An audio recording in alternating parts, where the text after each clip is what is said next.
0.1% reduction in the country's murder rate must, however, further bolster all policing interventions that have led to less people being killed in our country.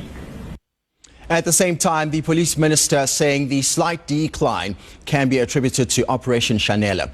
He has promised that police will ramp up these kinds of operations to bring the levels of crime under control somewhat. While it is early days, the effectiveness of the high-density operations are showing in the decline of these crime figures. While the declines cannot all be attributed to Operation Chanela, its value and impact to the overall policing strategy is noticeable. Communities have so far welcomed the aggressive approach to crime, and it is on this score that the policing strategies that are leading us in the right direction will be intensified for more favorable results. As of today, Operation Chanela has netted 99,754 suspects for various crimes, including murder, rape, assault, and other serious charges. And it will be good to note that most of them are in custody as we speak. In fact, we're going to pick up on that note and get more reaction on the crime stats from Pop Crew's Richard Mamabulo, who joins us right now on All Angles. A very good afternoon and thanks for making the time. 99,754 suspects for various crimes, including murder, rape, assault, and other serious charges. That's according to the minister's Operation Chanela.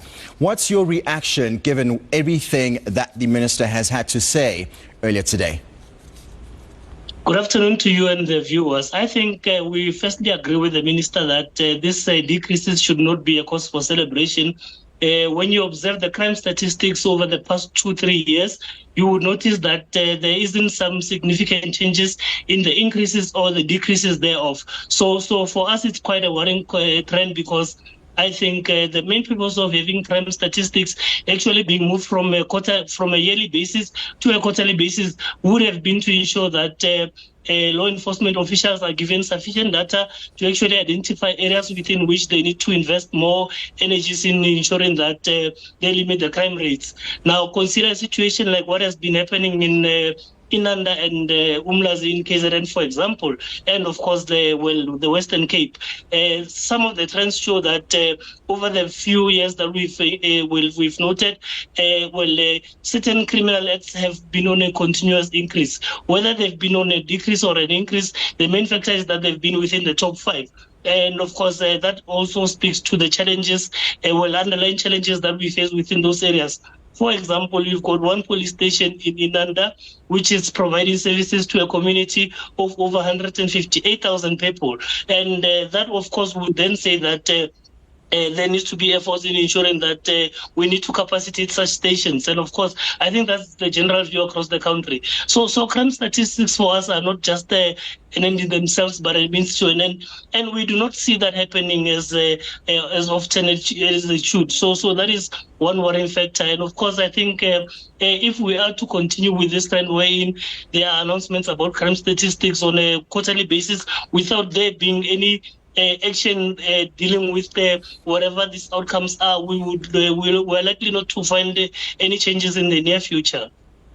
Rich, as a union, I imagine you'd be concerned and somewhat very worried about the figure of 31 police officers killed in the 3-month period that you've just mentioned. The minister spoke about this a little earlier when he was talking to the police killings and the police wellness. What's your reaction to that? Yes, we are indeed worried. I think this has been an ongoing trend, and the SAP the minister has been reduced to addressing memorial services and attending funerals over the past years. And we had actually made it quite clear that one of the things that you need to deal with is to ensure that you increase the danger allowance, which has been moved from 400 to 700, which is still not sufficient, but as well as ensuring that there is sufficient capacities. I think over the past years, we've seen a high increase in the number of police killings. Some of them happen when they're on duty, and of course, some of them happen while they're off duty. Coupled with that is the fact that police stations have been attacked. And of course, the main reason behind this has been due to the criminals wanting to get hold of firearms that are used by police officers. And in some instances, on the basis of the investigations that these individual police officers might be conducting. So there has not been a clear plan from the SAPS. And of course, this is one of the issues that we've been raising with even the previous National Police Commissioner, that we need to develop a plan. But of course, as well, legally, we think there needs to be some stringent measures with regards to legislative issues. The killing of police officers should be considered to be an act against the state, should be considered to be treasonous. So that is one approach that needs to be taken. But as well, the fact that police are understaffed means that they would obviously be susceptible to such incidents because they work in smaller numbers. And of course, by you merely wearing a police uniform or driving a police vehicle, you automatically become a target of criminals. And those are some of the things that I think we need to obviously explore further. As a result of this, as a union, we will be having a policing indaba next week, wherein we will obviously be looking into all these other challenges that the criminal justice cluster in its entirety faces. And of course, key amongst those would be to look into how we can actually curb police killings in our country. Rich, before I let you go, obviously it is encouraging, and the minister did mention this as he opened his address earlier today, saying that there does seem to be an increased visibility of personnel on the ground. But I imagine from where you're standing, more can be done. If so, what?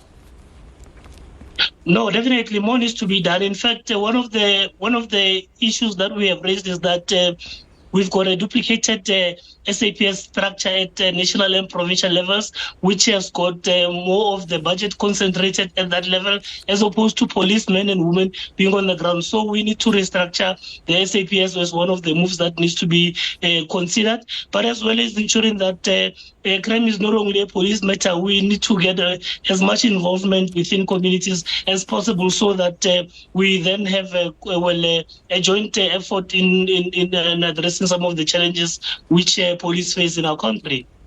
And of course, at the moment, the biggest pain point here in Johannesburg in particular are zamazamas. I mean, as a union, do you have anything to say or speak on that?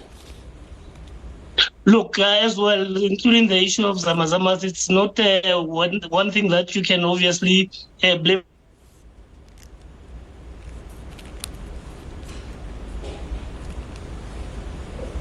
That was Richard Mamabolo from Pop Crew chatting to us this afternoon here on All Angles before his connection got interrupted. We move on to this story now. President Cyril Ramaphosa has announced the release of many low-key offenders from South African prisons because of overcrowding. Now, this might see about 24,000 prisoners go free, including 3,000 deportees. In as much as we're experiencing overcrowding, but it is not at a stage where we can say the well-being of inmates is now at a dire state where we have no alternative. We do have facilities where we can transfer inmates with healthcare needs in case there is a need to do so. But the overcrowding that we have, yes, it is there. We are surviving 47%. That is very high, and that has been made worse by the situation at Kudamas in Tumula, where we had to now transfer 3,023 inmates at ECO. And that has really strained us a lot because we have lost a lot of beds there. But other facilities are taking those inmates.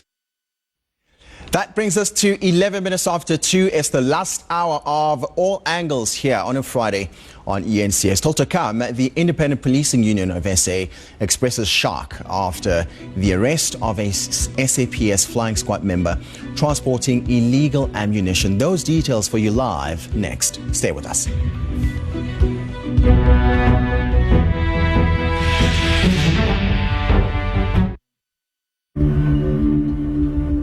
Visions are desires that flicker between a wish and intent. They are carvings waiting for the artisan's hand. One who is consumed by purpose. One who can bring vision to fruition. Cliff Decker Hofmeyer, incorporating Kieti law from vision to fruition. Far away, beyond the moon, a fragrance capturing the mystery of the moon with Belle de Nuit, a flower that blooms in moonlight. Avon, embrace your power. Shop with an Avon representative or online. Please don't go.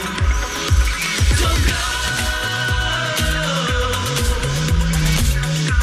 Don't go away.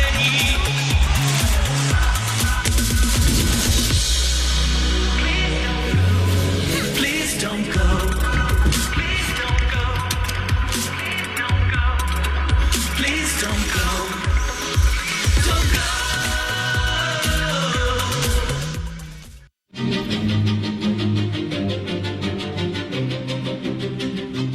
The subject matters that I really sing about, it's more about experiences that we go through every day. When talking about the healing, that spiritual rhythm, it is more has to do about things that has